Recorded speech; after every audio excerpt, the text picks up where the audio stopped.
सातारा जिल्ह्यातील आजच्या top 10 news दिनांक 20 मार्च 2026 powered by ambition science academy Satara scientific way of success 11-12 science NEET JEE MST CET CBSE HSC crash course शिकवण्याचे साताऱ्यातील योग्य ठिकाण संपर्क 951856 8168 जिल्ह्याला अवकाळीचा तडाखा साताऱ्यात गारपिटीसह मुसळधार पाऊस शेतकऱ्यांचे मोठे नुकसान सातारा जिल्ह्यावर अवकाळी पावसाचे संकट अधिकच घडत होत असून गेल्या 3 दिवसांपासून सुरू असलेल्या ढगाळ वातावरणानंतर आता पावसाने थेट तडाखा दिला आहे.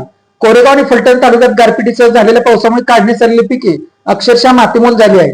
त्यातच गुरुवारी सातारा शहरासह उंडाळी परिसरातील जोरदार सरी कोसळत गारांचा वर्षाव झाल्याने नागरिकांसह शेतकरी धास्तावले.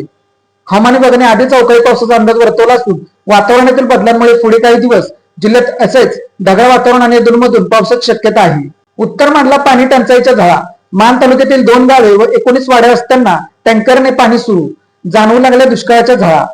मान तालुक्यात तापमानात दिवसेंदिवस वाढ होत असून त्याचा थेट परिणाम भूजल पातळी होताना दिसत आहे.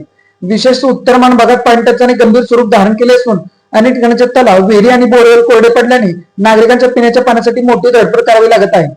परिणामी मान उत्तरच्या भागात 2 गावांनी तब्बल 19 वाड्या असताना ट्रॅक्टरने पाणीपुरवठा सुरू करण्यात आला आहे. एलपीजी तुटवड्याच्या उद्यमावर परिणाम उत्पादन खर्चात 15 ते 20% वाढ सूक्ष्म व लघु उद्योगांना फटका. जिल्ह्यातील औद्योगिक क्षेत्रासाठी महत्वाचे इंधन असलेल्या एलपीजीचा पुरवठा काही दिवसांपासून विस्कळीत झाल्याने उद्योगांवर आर्थिक व तांत्रिक परिणाम झाला आहे. उद्योगांचे किचन मानल्या जाणाऱ्या foundries of fabrication machine manufacturing कंपनीत एलपीजी इंधनचा प्रश्न गंभीर बनला आहे. मोठ्या कंपन्यांकडे पर्यायी इंधनाची व्यवस्था असते मात्र लहान उद्योगांकडे मर्यादित भांडवल असल्याने एलपीजी बंद होण्याचा सर्वाधिक फटका त्यांना बसला आहे. त्यापैकी अनेक उद्योगांवर युनिट तात्पुरते बंद ठेवण्याची वेळ आली आहे. गुढीपाडवा पट वाढवा या जिल्हा परिषद उपक्रमाची उत्साहात सुरुवात.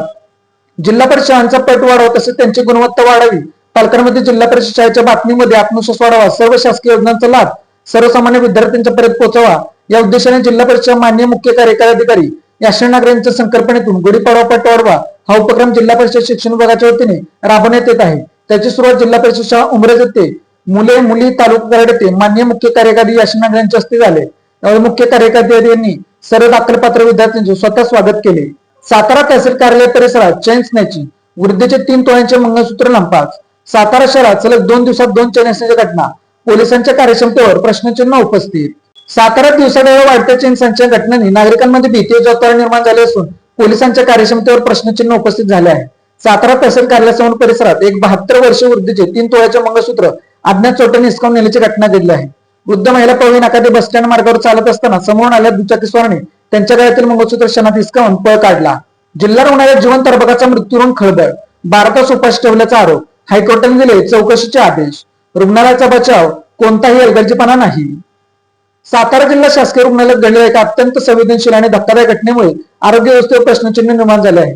गर्भपात प्रक्रियेदरम्यान जिवंत जन्मलेल्या आरोग्याला तब्बल 12 तास उपाशी ठेवल्यामुळे मृत्यू झाल्याचा गंभीर आरोप कुटुंबियांनी केला असून या प्रकरणी मुंबई उच्च न्यायालयाच्या कोल्हापूर खंडपीठाने चौकशीचे आदेश दिले आहेत.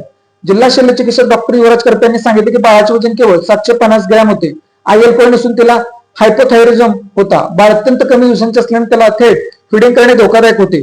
तज्ञ डॉक्टरांच्या टीमने सर्व वैद्यकीय प्रोटोकॉलनुसार उपचार केले आहेत. स्वाभिमानी शेतकरी संघटनेच्या आंदोलनाला यश आक्रोश मोर्चाच्या इशाऱ्यानंतर गोपूज कारखान्याकडून एफआरपी वाढवण्यात दिला दावा. खटा तालुक्यातील उत्पादक असून स्वाभिमानी शेतकरी संघटनेच्या तीव्र आंदोलनात गोपूज येथील ग्रीन पॉवर शुगर लिमिटेडने एफआरपी वाढवण्यात 2800 रुपये दराने ऊस बिलाची रक्कम शेतकऱ्यांच्या खात्यात जमा केली आहे.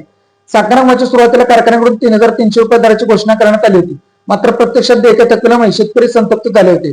विशेषतः मार्च महिन्याच्या तोंडावर शेतकऱ्यांवर विविध आर्थिक जबाबदाऱ्यांचा प्रचंड ताण निर्माण झाला होता. बँकांचे कर्ज हप्ते भरणे पीक कर्जांचे नूतनीकरण खत बियाणांचे थकीत देणे वीज बिल भरणे मजुरांचे पैसे घरगुती खर्च मुलांच्या शिक्षणाची फी तसेच पुढील हंगामासाठी शेतीची तयारी या सर्व गरजांसाठी पैशाची अत्यंत आवश्यकता असताना ऊस न मिळाल्याने शेतकऱ्यांच्या आर्थिक कोंडीत सापडले होते. कोरेगावात 922 लाभार्थ्यांना तहसीलदारांचा इशारा केवायसी न केल्यास पेन्शन बंद. कोरेगाव तालुक्यातील विशेष सहाय्य योजनेअंतर्गत पेन्शन घेणाऱ्या लाभार्थ्यांनी केवायसी पूर्ण न केल्यास त्यांची पेन्शन बंद करण्यात असल्याचा इशारा तहसीलदार डॉक्टर संगमेश कोडे यांनी दिला आहे. तालुक्यातील एकूण 8306 लाभार्थ्यांना संजय गांधी निराधार योजना व श्रावणबाळ सेवा राज्य योजनेअंतर्गत दरमहा डीबीटी प्रणालीद्वारे पेन्शन वितरित केली जाते. मात्र यापैकी 922 लाभार्थ्यांनी अद्याप केवायसी आधार प्रमाणीकरण पूर्ण केले नाही. शासनाकडून वारंवार मुदतवाढ देऊनही संबंधित लाभार्थ्यांनी केवायसी प्रक्रिया पूर्ण केली नाही. याबाबत तहसीलदार कार्यालयाकडून लेखी नोटीस देऊन मुदत केवायसी करण्याचे आवाहन करण्यात आले आहे. केवायसी न केल्यास पेन्शन बंद करण्याचा इशारा प्रशासनातर्फे देण्यात आला आहे. Made in Satara bags Satara शहरातील महिलांनी बनवलेल्या उत्तम प्रकारच्या बॅग. संपर्क 9594 415 115. Lalit tailors, look good feel good. शाळा, कॉलेज, विविध व्यवसाय या ठिकाणी लागणारे जॅकेट बनवून मिळवण्याचे योग्य ठिकाण. पवई नाका, सातारा.